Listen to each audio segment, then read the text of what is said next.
लालची भाभी। करिश्मा, रेशमा और मनीषा 3 बहनें हैं। उनका एक भाई भी है, मयंक। मयंक अपनी बहनों को बहुत प्यार करता है, लेकिन मयंक की पत्नी सविता इस मामले में मयंक से बिल्कुल ही अलग है। वो अपनी ननदों का जितना बुरा कर सकती है उतना बुरा करती ही रहती है और अपनी ननदों पर हुक्म भी चलाती है।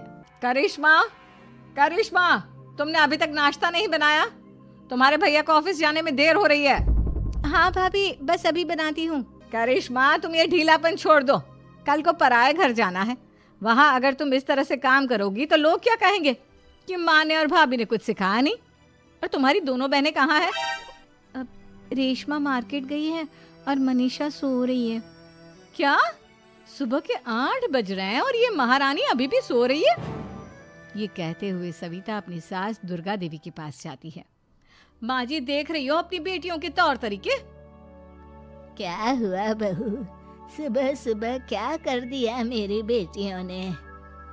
अरे एक तो अभी अभी उठकर किचन में गई है, दूसरी सुबह सुबह बाहर चली गई और तीसरी अभी तक सो रही है। क्या करूं मैं इन तीनों का, मैं तो परेशान हो गई हूँ। जा जाकर उठा उसे और रेशमा से मैं बात करती हूँ।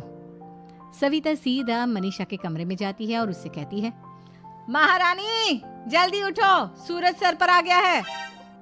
भाभी थोड़ी देर और सोने दो ना, मैं रात को लेट सोई थी। वो क्या ना, यूनिट टेस्ट चल रहे हैं। शराफत से उठती है या नहीं, या फिर पानी की भरी बाल्टी डालूं तेरे ऊपर? नहीं नहीं भाभी, मुझे बिस्तर में नहीं नहाना, उठती हूँ मैं। मनीषा जल्दी से उठकर बाथरूम में चली जाती है। सभी आराम से बैठकर नाश्ता कर रहे होते कि तभी रेशमा बाजार से हाथ में सामान लिए आ जाती है। रेशमा को देखते ही सविता उस पर बरस पड़ती है।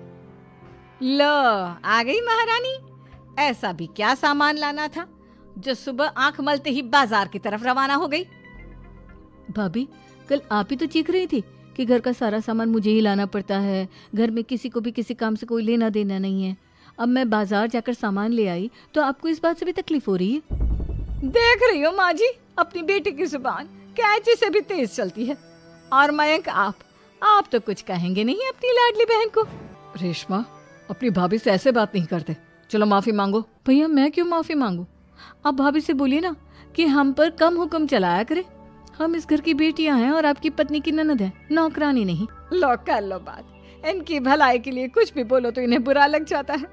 इस घर में यही इज्जत है मेरी। देख लो माँ जी, आपकी बेटी किस लहजे में मुझसे बात कर रही है। सविता वहां से चली जाती है। मयंक को बहुत गुस्सा आता है, वो भी वहां से चला जाता है। फिर करिश्मा रेशमा को समझाती है। रेशमा, तुम्हें भाभी से माफी मांग लेनी चाहिए थी ना। लेकिन दीदी, मैंने कुछ किया ही नहीं, तो मैं माफी क्यों मांगू? हाँ करिश्मा दीदी, रेशमा दीदी जैसे ही घर में आई भाभी ही उन पर चिल्ला रही थी। हाँ, मैं मानती हूँ कि गलती भाभी की थी। मैं तो इसलिए बोल रही हूँ कि भाभी ने माँ को तो पूरी तरह अपने वश में कर लिया है। वो हमारी बात सुनती ही नहीं। मयंक भैया हमारे लिए हमेशा खड़े रहते हैं, इसलिए उनकी बात का मान तो तुम्हें रखना चाहिए था ना। कोई फायदा नहीं दीदी, कुछ दिनों की बात और है, भाभी उन्हें भी हमारे खिलाफ भड़का देंगी। फिर वो भी माँ की तरह हमारी किसी बात का विश्वास नहीं करेंगे। इसी तरह सविता अपनी तीनों ननदों को किसी न किसी बात पर परेशान करती रहती थी। एक दिन मयंक अपनी तीनों बहनों के लिए गिफ्ट लाया। क्या रेशमा, ये तुम्हारे लिए हार का सेट। रेशमा, तुम्हारे लिए सुंदर सी ड्रेस। और मनीषा, तुम्हें किताबें पसंद है ना, तुम्हारे लिए किताबें लाया हूँ। थैंक यू भैया। थैंक यू भैया। थैंक यू भैया। करिश्मा, तुम्हारा नेकलेस कितना सुंदर है। ये भैया कहाँ से ले आए होंगे? मैंने भैया को 3 दिन पहले फोन पर ये डिजाइन दिखाया था और आज भैया ये ले आए। सविता तो अपनी ननदों के गिफ्ट्स देखकर जल गई और करिश्मा का नेकलेस तो उसे भी बहुत पसंद आया था। अपनी बहनों के लिए कितना अच्छा नेकलेस लेकर आए हैं, मुझे कभी कोई गिफ्ट नहीं दिया। मैं आज ही ये हार चुरा लूंगी। रात में सविता करिश्मा का हार चुरा लेती है और इसी तरह उसे अपनी ननदों की जो भी चीज अच्छी लगती वो उसे मांगती नहीं, बल्कि रात के अंधेरे में चुरा लेती। इसी तरह दिन बीतते गए और सविता ने मयंक के दिल में भी उसकी बहनों के लिए नफरत पैदा कर दी। एक दिन मयंक ने करिश्मा और रेशमा के लिए रिश्ता देखा और ये बात उसने घर में सबको बताई। माँ, करिश्मा और रेशमा के लिए बहुत अच्छा रिश्ता आया है। वो लोग कल इन्हें देखने आ रहे हैं। आप और सविता मिलकर सारी तैयारी कर लेना। ये सुनकर करिश्मा और रेशमा खुश हो जाती हैं, लेकिन सविता सोचती है, अगर इन दोनों बहनों की शादी हो गई तो घर और बाहर का काम कौन करेगा? मनीषा तो एक नंबर की कामचोर है, उससे तो किसी बात की उम्मीद लगाना ही बेकार है। मुझे इस शादी को रोकना होगा। अगले दिन सभी लड़के वालों के स्वागत की तैयारी करने में लगे होते हैं। तभी मयंक अपनी बहनों से आकर कहता है, तैयार हो गई तुम दोनों? देखो दोनों लड़के बहुत अच्छे हैं, मैं कोई कसर नहीं छोड़ना चाहता, इसलिए तुम उनके सामने अच्छे से बिहेव करना और अपनी भाभी से लड़ने मत लग जाना। करिश्मा, तुम वो नेकलेस पहन लो ना जो मैं तुम्हारे लिए लाया था। भैया मैं बहुत देर से वो नेकलेस ढूंढ रही हूँ, लेकिन मुझे मिल ही नहीं रहा। क्या तुमने नेकलेस खो दिया? तुम्हें पता भी है वो कितना महंगा था? तुम कोई काम ढंग से नहीं कर सकती। मयंक गुस्से में वहां से चला जाता है। थोड़ी देर बाद लड़के वाले भी आ जाते हैं। वो दोनों बहनों को पसंद कर लेते हैं और रिश्ता पक्का हो जाता है। लेकिन सविता के दिमाग में तो कुछ और ही खिचड़ी पक रही थी। वो पंडित जी के पास करिश्मा की कुंडली लेकर जाती है और उन्हें पैसे देकर करिश्मा की कुंडली बदलवा देती है। जब लड़के वालों के पास करिश्मा की कुंडली जाती है तो वो दुर्गा को फोन करते हैं। बहन जी, हमने करिश्मा की कुंडली अपने पंडित जी को दिखाई थी। आपकी बेटी की कुंडली नहीं बल्कि दोषों का पिटारा है। देखिए, मैं और मेरे पति इन सब बातों में बहुत विश्वास करते हैं, इसलिए हम आपकी बेटी से अपने बेटे की शादी नहीं करा सकते। इस तरह करिश्मा का रिश्ता टूट जाता है और सभी घर वालों को बहुत दुख होता है। अब कविता सोचती है, चलो करिश्मा का तो रिश्ता टूट गया, अब रेशमा का भी रिश्ता तोड़ना है। क्या करूं? अब सविता आवाज बदलकर किसी अननोन नंबर से रेशमा के होने वाले ससुराल में फोन करती है। हेलो, मैं कौन हूँ कौन नहीं ये आपके लिए जानना जरूरी नहीं।